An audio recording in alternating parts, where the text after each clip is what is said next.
কৈছে ৰকিবুল হুছেইনৰ ল'ৰা শোচনীয় পৰাজয়ৰ পিছত ৰকিবুলে কৈ আছে যে আপোনাৰ গো মাংস চামগুৰি সমষ্টিত বিতৰণ হৈছে আৰু গো মাংস খাই আপোনাৰ মিয়া মুছলিম মানুহে আপোনাৰ বিজেপিত ভোট দিছে। এই সম্বন্ধে আপুনি কি ক'ব?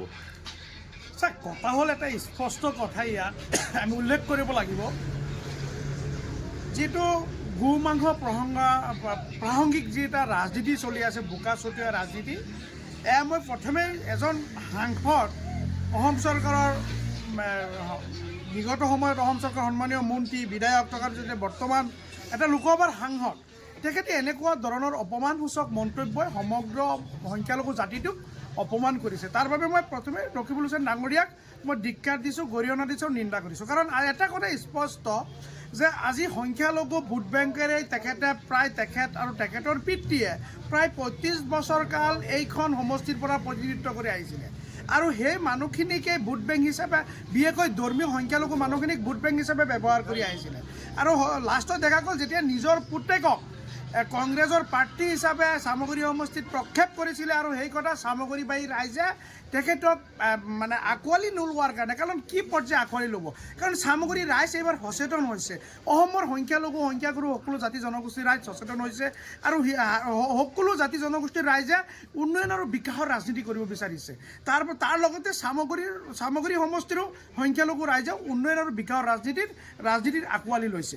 তাৰ পৰিপ্ৰেক্ষিতত যিজন আজি ভাৰতীয় জনতা পাৰ্টি আৰু অসম গণ পৰিষদৰ মিত্ৰজোঁটৰ যিজন প্ৰাৰ্থী আছিলে দীপৰঞ্জন শৰ্মা ডাঙৰীয়া আৰু তানজিল হুছেইন, দুজনৰ মাজত এটা বহু ব্যৱধান সূচক মানে এটা প্ৰেক্ষাপট আছিলে। কাৰণ এটা মক্কেলক আনি পেলাই এজন মানে দক্ষ আৰু এজন মানে উপযুক্ত খুব জ্ঞানী আৰু এজন উচ্চ শিক্ষিত ব্যক্তিৰ বিপৰীতে কংগ্ৰেছে প্ৰাৰ্থিত্ব প্ৰদান কৰিছিলে। যিটো ল'ৰাক ৰকিবুল হুছেইন ইমান প্ৰভাৱশালী মন্ত্ৰী থকাৰ পিছত, ডন মন্ত্ৰী আছিলে, তাৰপিছত টকা পইচাৰ অভাৱ নাই, যিটো ল'ৰাক 10-12খন বিদ্যালয়ত ঘূৰাই পেলাইও তেখেতক নামভৰ্তি কৰাই কোনো শিক্ষাগত কোনো মানে অৰ্হতা অৰ্জন কৰাব নোৱাৰি পেলাই এই চামগুৰি মানুহখিনি ৰাইজৰ ওপৰত এই মক্কেলটোক আনি পেলাই বোজা হিচাপে দিব বিচাৰিছিলে। কিন্তু চামগুৰি ৰাইজে এই কথা গম পাই পেলাই যে আমি এটা মহামক্কেলক 25 বছৰ ভোট দিলোঁ, এতিয়া আৰু তাৰ আকৌ জুনিয়ৰ মক্কেলক ভোট দি পেলাই আমি কিয় চামগুৰিৰ পৰা ৰাইজে কিয় আমি আমাৰ যিটো গণতান্ত্ৰিক অধিকাৰ, সেই অধিকাৰটো আমি কিয় মানে নষ্ট কৰিব বিচাৰিছোঁ। আৰু সেই কথা ভাবি আৰু চামগুৰি ৰাইজে এটা কথা ভাবিছে যে উন্নয়ন আৰু বিকাশৰ লগত আমি ৰাজনীতি কৰিব লাগে।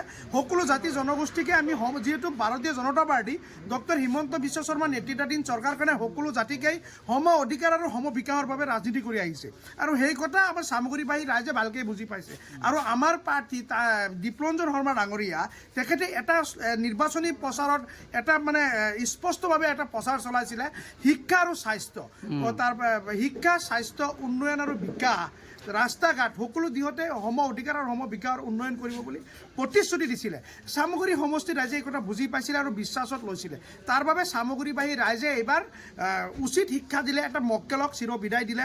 মহামক্কেল যিজন আছিলে তাকো 25 বছৰ ৰাজত্ব কৰি দিয়াৰ পিছত তাকো ইয়াৰ পৰা বিদায় দিলে। তেতিয়া বিদায় দিয়াৰ পিছত এতিয়া চামগুৰিবাসী ৰাইজৰ খংটো এতিয়া চামগুৰিবাসীৰ ৰাইজে যি গণতান্ত্ৰিকভাৱে 13 তাৰিখে যোৱা 13 তাৰিখে যি গণতান্ত্ৰিকভাৱে ভোট প্ৰদান কৰিলে EVM-ৰ জৰিয়তে, আৰু 23 তাৰিখৰ ফলাফলৰ পিছত ৰকিবুল হুছেইন ডাঙৰীয়াৰ ভাৰসাম্যতা হেৰুৱাইছে। ৰকিবুল হুছেইন ডাঙৰীয়াই মানে মই ভাবোঁ তেখেতৰ ভাৰসাম্যতা হ্ৰাস পাইছে, মানে খুব মানে নিম্ন পৰ্যায়ত প্ৰসংগটোলৈ আপোনাৰ সংখ্যালঘুত্ব ধৰ্মীয় সংখ্যালঘু মানুহক অপমান কৰা সূচাইছেনে? নিশ্চিতভাৱে, কাৰণ মোৰ এটা বাক স্বাধীনতা আছে, মই সংখ্যালঘু যুৱক, মই ভাৰতীয় নাগৰিক, মই কি খাম কি পিন্ধিমে মোৰ বাক স্বাধীনতা। আৰু সংবিধানে এনেকুৱা ধৰণৰ কাকো দিয়া নাই আজি এজন মুছলমান ল'ৰাই কি খাব বা এজন হিন্দু ল'ৰাই কি খাব, এই কথা এটা হিন্দু ভাইয়ে কি খাব, এই কথা কোনো সংবিধানে বা কোনো আইনে বাধ্যবাধকতা নাই।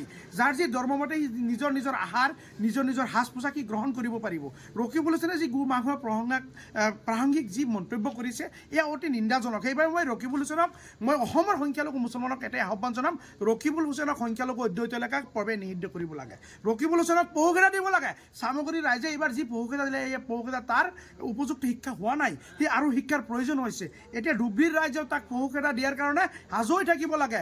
ইমান অপদস্থ অপমানসূচক মন্তব্য কৰাৰ পিছত তুচ্ছ তাচ্ছিল্য অপমান অপমানজনক মন্তব্য কৰাৰ পিছত তাৰ সেইখিনি কথা সি পাহৰি গৈছে মই ভাবোঁ তাৰ টোপনি হোৱা নাই সি মানে শ্লিপিং টেবলেট খাই পেলাই ভালকৈ টোপনি হ'ব লাগে তাৰ মানে যিটো ভাৰসাম্যতা হেৰুৱাইছে তেতিয়া ঘূৰি আহিব আৰু এনেকুৱা মানে বিভ্ৰান্তমূলক কথা কৈ পেলাই সমাজক যিটো মানে কমিউনিয়েল ভায়েলেঞ্চ যিটো সাম্প্ৰদায়িক বিভাজনৰ ৰাজনীতি কৰিব বিচাৰিছে এয়া ৰাজনীতি কিন্তু অসমৰ প্ৰেক্ষাপটত সম্ভৱ নহয় কাৰণ অসমৰ ৰাইজে অসমত এতিয়া সকলো ৰাইজে জাতি জনগোষ্ঠীয়ে শান্তি সমৃদ্ধি আৰু ভাতৃত্ববোধৰ এটা মিলনভূমি হৈছে ডক্টৰ হিমন্ত বিশ্ব শৰ্মাৰ নেতৃত্বত অসমৰ সকলো জাতি জনগোষ্ঠীয়ে নিৰাপত্তা পাইছে আৰু সেই নিৰাপত্তাৰ কথা ৰখিবলৈ হিংসা বিয়পাব বিচাৰিছে